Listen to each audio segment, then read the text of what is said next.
बिस्मिल्लाहिर्रहमानिर्रहीम। अस्सलाम वालेकुम वीवर्स, वेलकम टू देसी रेसिपीज़। उम्मीद है आप सब खैरियत से होंगे। आज मैं लेकर आई हूँ आपके लिए मटर पुलाव की रेसिपी जो इंतहाई लजीज़ बनने वाली है।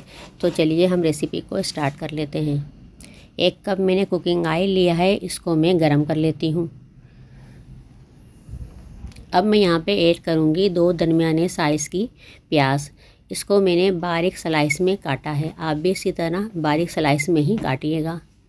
इसको मैं थोड़ा सा सौते करूँगी, कलर नहीं दूँगी, बस मैं हल्का सा इसको फ्राई करूँगी। ये है कुछ गरम मसाला, ये यहाँ पे ऐड कर देती हूँ मैं, और मैं इसको यहाँ पे अच्छे से मिक्स करूँगी। गरम मसाले की खुशबू बहुत अच्छी सी आ रही है। तो चलिए हम 2 टेबल स्पून अदरक लहसुन का पेस्ट भी यहाँ शामिल कर देते हैं। इसको मैंने मोटा मोटा सा कूटा है।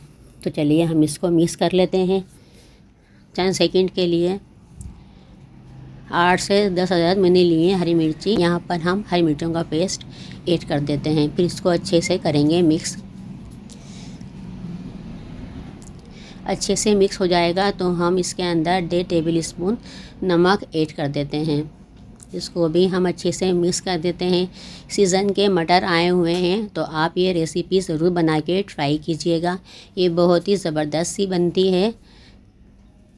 4 मैंने टमाटर लिए थे, इसको मैंने स्लाइस में काट लिया है। यहाँ पे हम इन टमाटरों को ऐड कर देते हैं। अच्छी तरह से हम मिक्स कर देंगे ताकि सभी मसाले टमाटरों के अंदर लग जाएं। 1 किलो मैंने मटर लिए हैं, ये यहाँ पे मैं ऐड कर देती हूँ। इसको भी हम अच्छे से मिक्स कर देते हैं। मटर कितने अच्छे लग रहे हैं, लाल टमाटरों के साथ हरे हरे से मटर। तो चलिए हम इसको 1 से 2 मिनट के लिए फ्राई कर लेते हैं। यहाँ पे हम अब पानी ऐड करेंगे।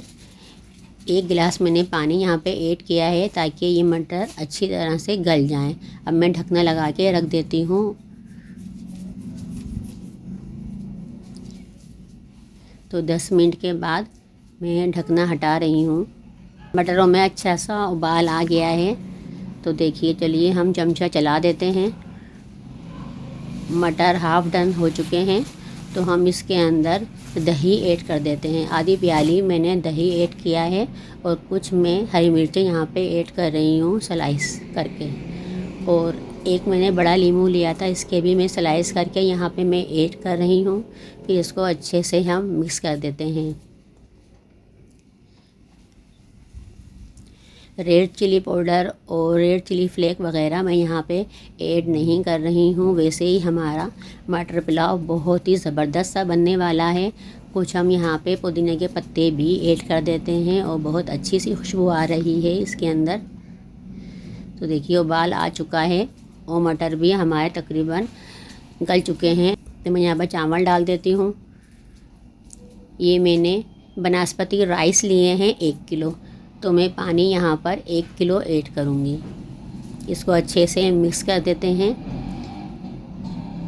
इन चावलों को मैंने भिगोया नहीं था, बस मैंने धो के यहाँ पे डाले हैं।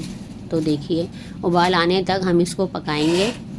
जब इसमें उबाल आ जाएगा तो देखिए उबाल आना शुरू हुआ है, और कितना अच्छा सा हमारा ये मटर पुलाव लग रहा है। देखने से ही बहुत अच्छा लग रहा है। इसमें उबाल आ चुका है तो हम इसको अच्छे से मिक्स कर देते हैं खूब अच्छी तरह से। नमक आप अपने टेस्ट के अकॉर्डिंग डाल सकती हैं, अगर आपको कम लगे तो आप नमक ऐड कर दीजिएगा। अब मैं यहाँ पे इसको दम के लिए रख देती हूँ 20 मिनट के लिए। 20 मिनट के बाद मैंने ढकना हटाया है तो हमारा मटर पुलाव तैयार हो गया है। कितना खिला खिला सा बना है। अगर रेसिपी अच्छी लग रही है तो रेसिपी को लाइक, शेयर और सब्सक्राइब कर दीजिए, और बेल आइकन को प्रेस कर दीजिए ताकि हर नई आने वाली वीडियो का नोटिफिकेशन आपके पास से पहले पहुंचे। तो चलिए हम मटर पुलाव को सर्व कर लेते हैं। ये मुझे ज़रूर बताइएगा कि आपको ये रेसिपी कैसी लगी। दुआओं में मुझे ज़रूर याद रखिएगा। मिलते हैं फिर किसी नई रेसिपी के साथ। जब तक के लिए अल्लाह हाफिज़।